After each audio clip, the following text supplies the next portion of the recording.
तो गाइस चलो आज बात करते हैं मोशन की। अब देखो मोशन हमेशा रिलेटिव होता है। मतलब जब भी हम बात करते हैं मोशन की तो सबसे पहले क्या बोलते हैं कि ये मान लीजिए कोई बस 50 किलोमीटर पर आवर की स्पीड से मोशन में है। तो इसका मतलब क्या हुआ कि वो 50 किलोमीटर के मोशन में है तो किसी के रिलेटिव होगा। जैसे यदि मैं रोड पे खड़ा हुआ हूँ और यदि बस 50 किलोमीटर पर आवर की स्पीड से जा रही है तो इसका मतलब क्या हुआ कि वो बस मेरे रिलेटिव 50 मेरे और वो रोड की रिलेटिव 50 किलोमीटर पर सेकंड पर आवर की स्पीड से मतलब जा रही है। इसका मतलब कि मोशन हमेशा रिलेटिव होता है। अब जहाँ तक बात है इस मोशन की तो देखो जब भी मतलब मोशन तो हमेशा रिलेटिव होता है। चाहे हम बात करें हमारे देखो आस पास सारी चीज़ें एकदम स्थिर हैं, ठीक है ना। अब यहाँ जो पानी बह रही है, जो बह रहा है पानी, अब ये पानी जिस स्पीड से बह रहा है तो इसका मतलब क्या हुआ कि पानी इन सारी स्थिर चीज़ों के रिलेटिव मोशन में है। अब ये किस रफ्तार में होगा वो तो मेज़र करना पड़ेगा, बट ये जो मोशन है आप समझ अंदाज़ा लगाओ यार, ये मोशन हमेशा रिलेटिव है। मतलब हम अपने पृथ्वी मतलब सन के अराउंड 30 किलोमीटर पर सेकंड की स्पीड से इस धरती के साथ चक्कर काट रहे हैं। इसका मतलब हमारा मोशन इस सूरज के रिलेटिव 30 किलोमीटर पर सेकंड है। और यदि हम अपने सोलर सिस्टम का लें तो वो मिल्की वे के सेंटर के अराउंड 200 किलोमीटर पर सेकंड की स्पीड से सोलर सिस्टम की यात्रा कर रहा है। समझ सकते हैं 200 किलोमीटर पर सेकेंड, ये वाकई में बहुत ज़्यादा है। क्योंकि आप ये देखो, मैं एक बार आंख बंद किया, ये मैं 200 किलोमीटर, 400 किलोमीटर, 500 किलोमीटर ऐसे ऐसे करके सोचो यार कितनी स्पीड होगी इसकी हमारे सोलर सिस्टम की मिल्की वे गैलेक्सी का राउंड। और मिल्की वे गैलेक्सी का तो छोड़ दो, वो तो ब्रह्मांड में और भी स्पीड से मोशन में होगा। तो आप समझ सकते हैं कि मोशन हमेशा रिलेटिव होता है। अब बात करते हैं चलो स्पीड की। मैं स्पीड में अब आ ही चुका हूँ तो चलो इसकी ही बात कर लेते हैं। तो स्पीड हमेशा क्या नापते हैं, मतलब स्पीड एक स्केलर क्वांटिटी, जैसा कि मैंने पिछले वीडियो में बताया था। स्पीड जब भी हम बात करते हैं स्पीड की तो क्या बोलते हैं कि हम स्पीड का मतलब ही होता है। देखो सबसे पहले तो देखो जो एरिस्टोटल थे जो मतलब उनके ज़माने में जो था गैलीलियो के जन्म से पहले, मतलब गैलीलियो के स्पीड को डिफाइन करने का स्पीड मतलब मोशन के इनके पहले जो गैलीलियो के पहले जो स्पीड बस दो ही चीज़ों में नापी जाती थी, एक तो या तो स्लो या तो फिर एक फास्ट। यानी कि लोगों को बस स्लो और फास्ट बस इतना ही पता था स्पीड के बारे में। जब भी अब वो बात करते थे स्पीड के बारे में तो या तो स्लो की बात करते थे या फिर फास्ट की बात करते थे। जैसे मैंने बस का एग्जांपल दिया था, तो यदि एक बस दूसरे बस से ज़्यादा स्पीड में है तो वहाँ पर वो बोल देते कि ये बस उससे ज़्यादा स्पीड में है, यानी कि फ़ास्ट है। यानी कि उस समय कोई मेज़र नहीं करता था कि स्पीड कितनी है। लेकिन जब गैलीलियो आए तो उन्होंने इस स्पीड को मतलब कॉन्सेप्चुअलाइज कर दिया। उन्होंने इसको नंबर में बताना शुरू कर दिया, मेज़र करना बता दिया। तो स्पीड क्या होता है कि उस स्पेसिफिक टाइम पे उसने कितना डिस्टेंस कवर किया उस स्पेसिफिक टाइम पे। अब डिस्टेंस तो पहले लोगों को पता था कि हाँ 1 कोस 2 कोस 5 कोस, यानी कि डिस्टेंस नामक जो मेज़रमेंट था वो पहले एग्जिस्ट करता था, बस लोगों को स्पीड मेज़र करना नहीं आता था। तो गैलीलियो के बाद उन्होंने ये कॉन्सेप्चुअलाइज़ किया कि हाँ स्पीड को हम उस स्पेसिफिक टाइम पे वो कितना डिस्टेंस चलेगा, यानी कि 1 सेकेंड पे यदि वो 4 सेकेंड चला, फिर दूसरे सेकेंड पे वो 8 सेकेंड, तीसरे सेकेंड पे 12 मीटर चला, वो सेकेंड बोल रहा हूँ मीटर। तो उन्होंने तो इससे हम साफ साफ पता कर सकते हैं कि जो स्पीड है वो 4 मीटर पर सेकेंड के आसपास है। इसका मतलब कि स्पीड क्या है, उस स्पेसिफिक टाइम पे वो ऑब्जेक्ट कितना डिस्टेंस कवर करता है ये उसकी स्पीड है। Speed equals distance upon time. तो अब इसके बाद आता है इंस्टेंटेनियस स्पीड। अब हम जब भी अपने कार में यात्रा करते हैं या फिर बस में या फिर ट्रेन में या फिर कहीं भी जगह अपने साइकिल में ही, तो सबसे पहले हम देखते हैं कि वो जो साइकिल है वो जब मान लीजिए 30 किलोमीटर पर आवर की स्पीड से हम उस साइकिल को चला रहे हैं तो इसका मतलब तो ये नहीं हुआ कि हम उसे हमेशा 30 किलोमीटर पर आवर की स्पीड से ही चलाएंगे। क्योंकि यदि हम साइकिल को जब चलाते हैं तो सबसे पहले क्या होता है, वो सबसे पहले एकदम रेस्ट से मोशन में आता है। यानी कि सबसे पहले वो 1 किलोमीटर पर पर आवर की स्पीड पकड़ेगा, उसके बाद 2 किलोमीटर पर आवर की स्पीड पकड़ेगा, उसके बाद 3 किलोमीटर पर आवर की स्पीड पकड़ेगा, उसके बाद 4, 5, 6, 7, 8 ऐसे करके 30। यानी कि वो मोशन जो हमेशा बढ़ता ही जा रहा है, मतलब कि वो मोशन हमेशा 30 किलोमीटर पर आवर की स्पीड से नहीं है। तो यहाँ पर जब बात हम करते हैं कि वो साइकिल 30 किलोमीटर पर आवर से चल रहा है, तो हम इंस्टेंटेनियस स्पीड की बात करते हैं।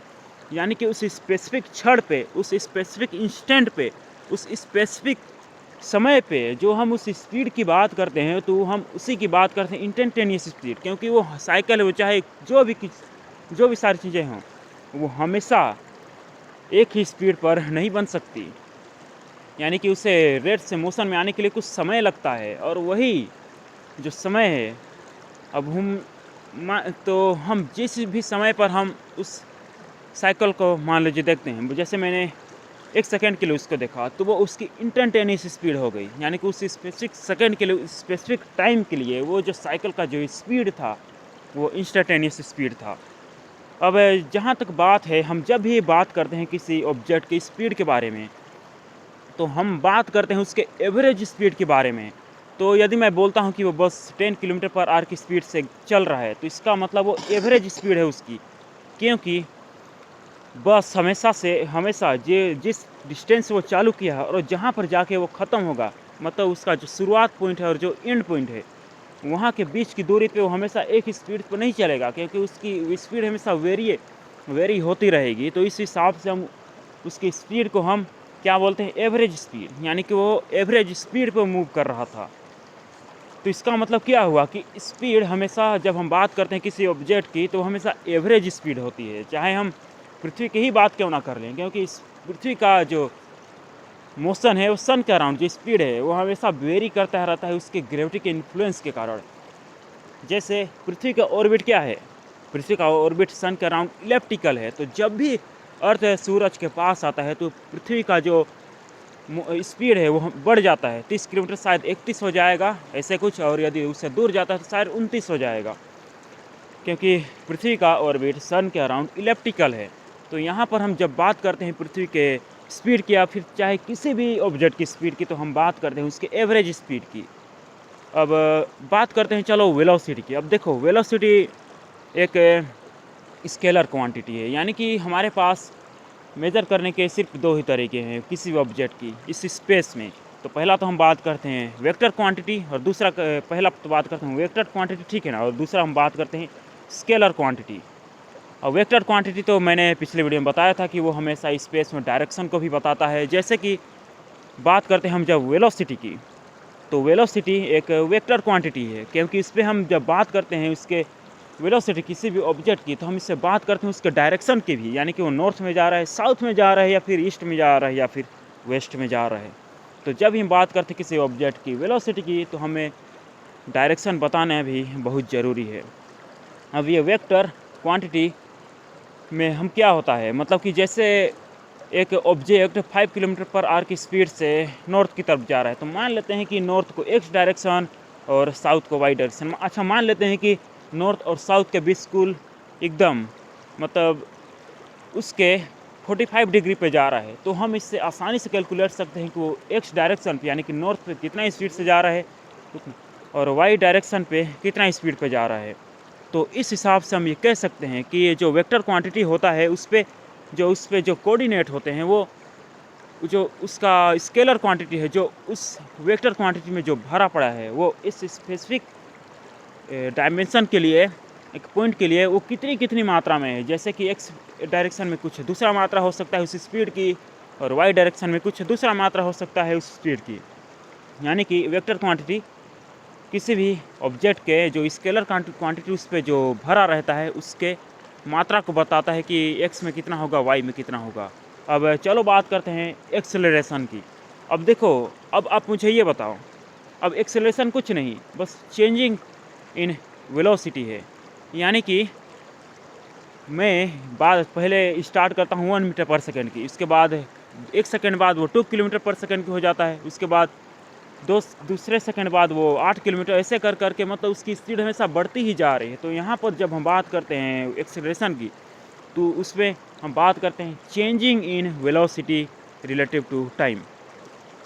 यानी कि वेलोसिटी में कितना चेंजेस हो रहा है, ठीक है ना। मतलब हर एक सेकेंड, अब वो कांस्टेंट लीनियर चेंज नहीं बात कर रहा हूँ मैं, उसको लॉगरिदमिक टाइप से कुछ चेंज की बात कर रहा हूँ। यानी कि एक सेकेंड बाद मतलब उसकी स्पीड कुछ ऐसे चेंज होगी, ना कि ऐसे लीनियरली।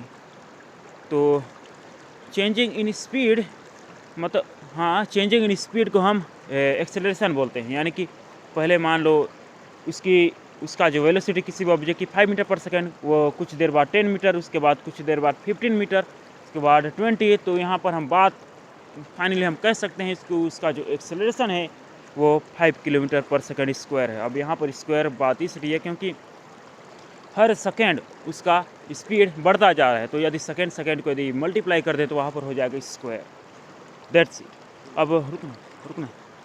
अब जब हम बात करते हैं एक्सेलरेशन की, अच्छा मुझे ये बताओ, जब भी हम किसी सेंटर में यदि रिवॉल्व करते हैं तो वहाँ पर क्या होता है, हम उसको एक्सेलरेशन बोल सकते हैं। क्योंकि वेलोसिटी क्या है, वेलोसिटी में चेंजेस, तो उसके डायरेक्शन में भी यदि चेंज हो रहा है तो उसको एक्सेलरेशन हम बोल सकते हैं। क्योंकि यहाँ पर बात ही हो रही है एक्सेलरेशन की, चेंजिंग इन वेलोसिटी।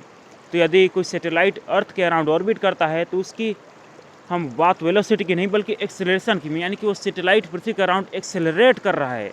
और हम ये आसानी से कह सकते हैं क्योंकि पृथ्वी का एक्सेलरेशन भी 9.8 मीटर पर सेकेंड स्क्वायर है। तो जिस स्पीड से वो सैटेलाइट खींचता है, तो यहाँ से हम कर सकते हैं कि जो वेलोसिटी है उस सैटेलाइट की वो एक्सेलरेटिंग वेलोसिटी है। तो एक्सेलरेशन और कुछ नहीं, चेंजिंग इन वेलोसिटी है। तो आज के लिए इतना ही। तो चलो अब दूसरे दिन बक करेंगे बस यही।